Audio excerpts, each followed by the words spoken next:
सब्जी वाली औरत love story in Hindi, romantic story in Hindi, romance stories in Hindi. मेरा बेटा बहुत बीमार था तो मैं किसी पहचान वाले से 1000 उधार लेकर आया। वह आदमी बहुत नेक दिल था जिसने मेरी मदद कर दी थी। मैंने सोचा इससे अपने बच्चे के लिए दवा लेकर आता हूँ और इसका इलाज करवाता हूँ। पर दवा तो खाली पेट काम नहीं करेगा और हमारे पास तो खाने के लिए कुछ घर पर था ही नहीं। मैं वह पैसे लेकर सब्जी की दुकान पर चला गया। सब्जी की दुकान में एक औरत पीली साड़ी में सब्जी बेच रही थी। मैंने उससे अपनी जरूरत का सब्जी खरीद लिया और मन ही मन सोचने लगा, ये सब्जी तो काफी महंगी होगी, इससे कितने पैसे बचेंगे, फिर मुझे अपने बच्चे का इलाज भी तो करना है। कांपते हुए हाथों से जब मैंने उसे 500 का नोट पकड़ाया तो उसने मुझे जो पैसे वापस किए मैं उसे लेकर घर पर आ गया। जब मैंने घर आकर पैसे गिना तो उसमें 450 मुझे वापस किया था, जबकि मैंने इससे कहीं ज्यादा का सब्जी खरीद लिया था। मुझे इस बात का अफसोस होने लगा कि मैंने पहले नहीं देखा। बेचारी औरत ने जब देखा होगा तो वह पछता रही होगी। वह उसके मेहनत और ईमानदारी का पैसा होगा और उसने गलती से मुझे ज्यादा वापस कर दिया। उस वक्त बाकी बचे हुए पैसे से मैं अपने बच्चे के लिए दवाई लेकर आया। मेरी पत्नी को लकवा मार गया है और मैं जो भी कमाता हूँ उसी के इलाज के पीछे चला जाता है। काफी सालों से वह ऐसे ही बीमार है और मेरा एक बेटा है। अगली शाम मैंने सोचा कि मैं फिर थोड़ी सी सब्जी लेकर आता हूँ और उसके पैसे भी उसे वापस दे आता हूँ। जब मैं शाम को उसकी दुकान पर गया तो वह ग्राहक के साथ व्यस्त थी और मुझ पर ध्यान ही नहीं दे रही थी। मैंने सोचा उसे पता लग गया होगा कि उसने मुझे ज्यादा पैसे दे दिए हैं, पर मैं तो यहाँ उसे पैसा वापस करने ही आया हूँ। मैं उस दिन के पैसे भी दे दूंगा और अगर कुछ कम पड़ जाए तो मैं उससे कहूंगा कि मैं बाद में आकर दे जाऊंगा। सारे ग्राहकों को निपटाने के बाद उसने मुझसे मीठी आवाज में पूछा कि आपको क्या चाहिए। मैंने कहा, आपने उस दिन शायद मुझे ज्यादा पैसे वापस कर दिए थे और सिर्फ 50 ही सब्जी का लिया था। इस पर उसने कहा कि अभी आपको क्या चाहिए ये बताए। तो मैंने उसे बता दिया। उसने सारी सब्जियां मुझे तौल कर दे दी और जब मैंने उसे पैसे दिए तो आज भी उसने मुझे 50 काट कर बाकी का पैसा मुझे वापस कर दिया। मेरी हैरत का ठिकाना ना रहा। वह औरत कमाल की खूबसूरत थी और मैं अकेला। अपनी सोच से बाहर निकलकर मैं उसे कुछ बोलने लगा तो दूसरे ग्राहक आ गए और वह उसके साथ फिर से व्यस्त हो गई और मेरे साथ दोबारा बात नहीं किया। मुझे लगा कि दूसरे ग्राहकों को पता न लग जाए कि उसने मुझे 50 में इतनी सब्जियां दे दी है। इसी वजह से वह मुझसे बातें नहीं कर रही है। खाली समय में मैं उससे इस बारे में बात करूंगा। मैं वहां से सीधे अपने घर पर आ गया। अब जब भी मैं सब्जी की दुकान में जाता था तो काफी सारे ग्राहक रहते थे तो मुझे उससे बात करने का मौका नहीं मिला।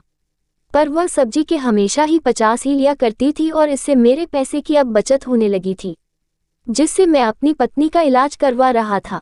अकेले में मैं उस सब्जी वाली के बारे में सोचता रहता। जब मैं छोटा था तो मेरी माँ और पापा के बीच में अक्सर ही झगड़ा हुआ करता था। मुझे समझ नहीं आता था कि मेरी माँ को मेरे पापा से क्या परेशानी थी। वह हर वक्त उनके साथ बहुत ही खराब बर्ताव करती थी। पापा जो भी काम कर पैसे कमाते थे माँ सारे पैसे रख लेती थी और पापा को ठीक से 2 वक्त का खाना भी नसीब नहीं होता था। हम 2 भाई थे। मेरा भाई बड़ा होते होते माँ ने उसे किसी को बेच दिया था। पापा के साथ इस बात पर माँ की बहुत लड़ाई हुई थी, पर हमेशा की तरह मेरे पापा कुछ नहीं कर पाए थे। मैं भी बहुत डरा रहता था कि मेरी माँ मुझे भी कभी बेच ना दे और मुझे दूसरों के घर पर गुलामी ना करना पड़े। लेकिन जैसे जैसे मैं बड़ा होता गया एक दिन मेरी माँ ने मुझे भी बेच दिया। मुझे जो आदमी खरीदा था वह दिन भर बहुत काम करवाता था और उसके पैसे भी नहीं देता था। बस मुझे खाने के लिए कुछ रोटियां दे दिया करता था। कुछ सालों तक मैं उसके पास काम करता रहा, लेकिन एक दिन उस आदमी ने उसकी बेटी से मेरी शादी करवा दी और मुझे मकान खरीद कर दे दिया। उसकी बेटी हर वक्त बीमार रहा करती थी और उसकी कहीं भी शादी नहीं हो पा रही थी। इसी वजह से उसने अपनी बेटी की शादी मुझसे करवा दी थी और शादी के बाद मुझे एक बेटा भी हो गया। लेकिन फिर मेरे ससुर चल बसे और उसके गम में मेरी पत्नी को लकवा मार दिया और उसने हमेशा के लिए बिस्तर पकड़ लिया। अब उसकी देखभाल मुझे ही करनी पड़ती है। साथ ही मैं बच्चे की देखभाल भी करता हूँ और काम भी करता हूँ।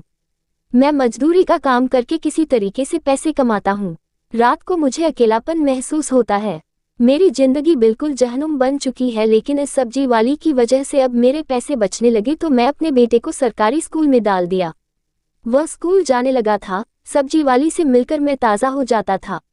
लेकिन मैं ये सब्जी वाली के बारे में अपनी पत्नी और बेटे से कुछ नहीं कहा था, क्योंकि हमारे मोहल्ले में तो सभी लोग गरीब थे और वह औरत तो सबसे पूरे पैसे लेती है। बस मुझसे ही 50 लेती है और मुझे ये बात बिल्कुल ही समझ नहीं आती थी कि आखिर वह मुझसे पैसे कम क्यों लेती है। कहीं वह मुझे पसंद तो नहीं करती, पर उसने कभी मेरी ओर आंख उठाकर भी नहीं देखा।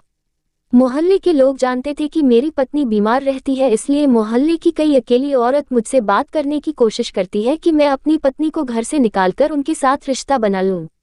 क्योंकि सब जानते हैं कि मैं अपनी पत्नी से बहुत परेशान हो चुका हूं, पर सिर्फ मेरी पत्नी बीमार है, इस वजह से मैं उसे घर से बाहर तो नहीं निकाल सकता और किसी दूसरी औरत के साथ संबंध नहीं बना सकता, चाहे मैं कितना भी तन्हा रहूं।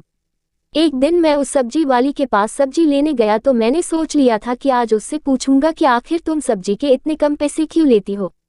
आज वह सब्जी वाली बिल्कुल अकेली थी, तो मैं उससे पूछने ही जा रहा था कि तभी दुकान पर ग्राहक आ गया और वह उसके साथ बातें करने लगी। उसने भी वही सब्जी ली थी तो उसके ज्यादा पैसे लिए। उसके बाद उसने मुझसे बात करी। जब मैंने भी वही सब्जी जी ली तो उसने मुझसे सिर्फ 50 लिए।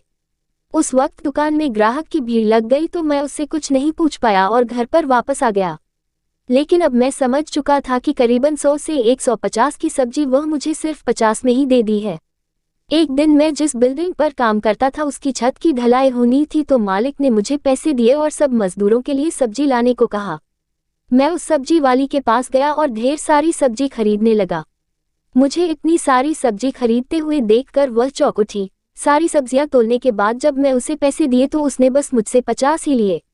उसका चेहरे का भाव देखने के बाद मैंने कहा, ये सब्जियां मेरे लिए नहीं है, ये प्रमोटर के सारे मजदूर को खिलाने के लिए सब्जी लाने को कहा है। ये सुनकर उसने राहत की सांस ली और मुस्कुराए और फिर सारी सब्जी के मुझसे हिसाब से पैसे लिए। उसकी मुस्कुराहट में एक आकर्षण था। पैसे देकर मैं सब्जियां लेकर चला गया, लेकिन अब मुझे समझ आ चुका था कि वह मुझसे ही कम पैसे लेती है। आखिर वह मुझसे चाहती क्या है। उसने कभी भी मुझसे इसके बदले में कुछ नहीं मांगा और हमेशा बहुत प्यार से बात करती है। एक दिन शाम को काम खत्म होने के बाद मैं सब्जी खरीदने गया। मैंने सोचा आज मैं उससे पूछने के बहाने बात करूंगा। मैंने देखा दुकान में उसने किसी लड़के को काम पर लगा रखा है। उसके सामने मैं कुछ नहीं पूछ पाया, पर मैं मौके की तलाश करता रहा। वह मुझे एक सुकून भी देती थी। एक दिन मैं सब्जी लेने गया तो उसकी दुकान पर वह लड़का अकेला था। जब मैं सब्जी लेकर उसे पैसे दिए तो उस लड़के ने भी मुझसे 50 ही लिए, बाकी का पैसा वापस कर दिया। आज मैंने उस लड़के से पूछा कि तुम इतने सब्जी के 50 क्यों लिए।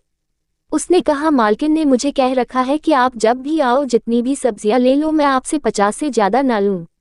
जब मैं उस लड़के से इसकी वजह पूछी तो उसने कहा, मुझे इस बारे में नहीं मालूम है, पर मालकिन को आपका इंतजार रहता है। ये क्या कह दिया इस लड़के ने। ऐसे ही दिन बीतते चले गए और आखिरकार वह दिन आ ही गया जब मुझे वह सब्जी वाली अकेली मिल गई।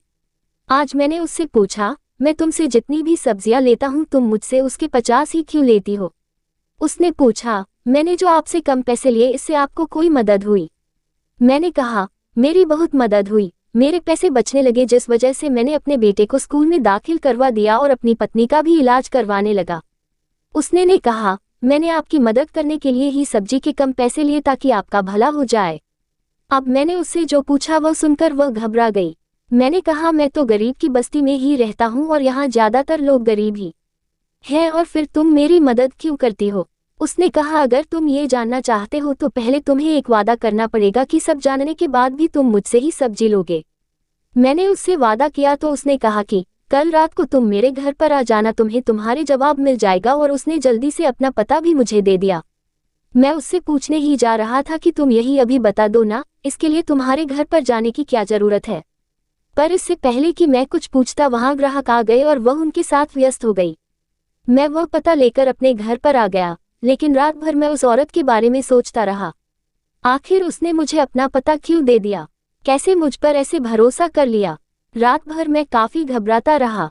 वह औरत जिस तरह से मेरी मदद करती थी मुझे अच्छी लगने लगी थी।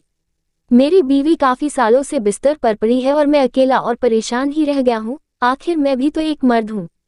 अब मुझे उस औरत के घर पर जाने में काफी घबराहट होने लगी थी। कहीं मैंने अपने ऊपर काबू खो दिया तो। वह औरत बहुत ही खूबसूरत है और मैं अंदर ही अंदर अकेला। रात भर मैं बेचैन था कि आखिर इस औरत ने मुझे घर पर क्यों बुलाया। मुझे वह हमेशा अकेली ही सब्जी बेचती हुई नजर आती है और उसको देखकर कभी नहीं लगा कि वह शादीशुदा होगी। अगली रात मैंने सोचा कि मेरे सवालों का जवाब पाने के लिए यह मेरे पास आखिरी मौका है, क्योंकि आज अगर मैं नहीं गया तो दोबारा उससे ये सवाल नहीं पूछ पाऊंगा। सब्जी वाली औरत love story in Hindi, romantic story in Hindi, romance stories in Hindi. Sajid point stories में हम एक शिक्षाप्रद कहानी सुनाते हैं। ये कहानी हमारी टीम के अथक परिश्रम का परिणाम है। हमारा मानना है कि हमारी कहानी देखने से अगर एक व्यक्ति का जीवन बदल जाता है तो हमारे लिए यही काफ़ी है।